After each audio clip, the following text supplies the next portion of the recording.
Thank you, Mr. Speaker. I thank the Prime Minister for his ministerial statement, which expands on the video message that he shared with Singaporeans on the 4th of April. I refer to that video message and, of course, the Prime Minister's statement today. There was reference to vigilance and building up capabilities in the video message that the Prime Minister shared with Singaporeans. Even though I accept it's early days and there's a lot of moving parts at the moment, and there's observation of how world economies are assessing their own positions and pivoting to a new reality, there have been references to de-risking, decoupling that have been in the global economic lexicon for some years now. And I would be grateful if the Prime Minister could share, when he refers to building up capabilities, is the Prime Minister looking at local consumption, improving local consumption, notwithstanding our small market, measures to boost productivity. Earlier on during parliamentary questions, the Senior Minister of State for Manpower suggested that companies should reduce their reliance on cheap foreign labor.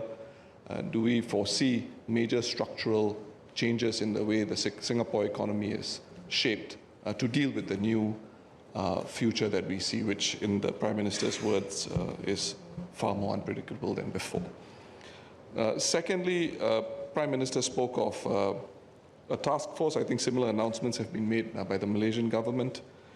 I'd like to confirm whether there is going to be a period of time before the Prime Minister makes more announcements with regard to exchanges that he's had with stakeholders in both the private and public sectors, for Singaporeans to better understand the way forward and which industries will be more affected. Thank you. Prime Minister. So we are certainly going to be taking steps to build capabilities. It's an ongoing endeavor, and in this year's budget, we set aside more resources to doing so, especially to strengthen our economy, to build up our capabilities in innovation and new technologies, which are the key drivers for any economy to be strong, dynamic, and vibrant.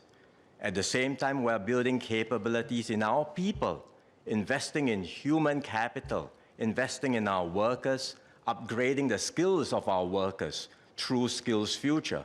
And we are putting significant resources into this effort to make SkillsFuture a key part and a key pillar in our social compact. So the capability building efforts will continue. In fact, we will redouble our efforts in this area. And the key reason why we are able to do all this is precisely because we have the fiscal resources to set aside. It's because we have, over many decades, exercised discipline and prudence in managing our resources.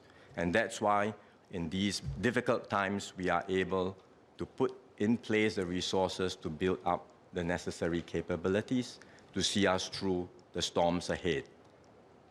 On the task force, I may also ask DPM Gan to say a little bit more later, but certainly we are going to engage industries.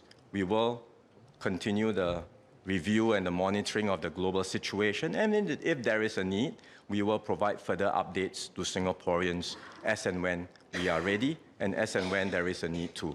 Perhaps DPM Gan can elaborate. DPM Gan. Thank you. With the permission, Mr. Speaker, I just want to respond that this task force has just been announced. We are still working out the detailed composition as well as the task forward. But one of the key focus of the task force is going to be in terms of communication and information sharing. We will be engaging the private sector, so that's why our Prime Minister announced the composition will include private sector representatives. So the idea is to gather information from the ground, understand the challenges that are faced by the enterprises on the ground, and to also discuss with them how we can lean forward to support them, to help them navigate through these uncharted waters as we move ahead under this new landscape. We also will include union representatives, because we do expect jobs may be affected, may not be immediately, but I think in the medium to longer term, I think there will be a major restructuring of the economy that will result in the restructuring of the workforce as well.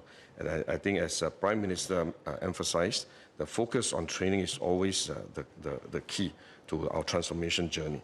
And therefore, unions and employers and enterprises will play a key role. As I said many times before, our main guiding principle is really to be as transparent as possible. When we know something important, we'll share with the population, with the businesses, with the workers, with the unions, and with members. And when we don't know yet, we'll tell you honestly, we do not have the information yet. So I think this is still early days, as the leader has also acknowledged. I think it will take time for us to get to a better understanding, better assessment of the total impact of what's going to happen. You also have to bear in mind that what would happen also has to take into account the reaction from the countries other than America. So their reaction will also add on to the potential impact on the tariffs and on the Singapore's economy. And at the same time, we are also reaching out to our trading partners to share our information, our assessment of the situation, to see how we can find different ways of working together to continue to do business with one another, to continue to provide opportunities for businesses and for our enterprises.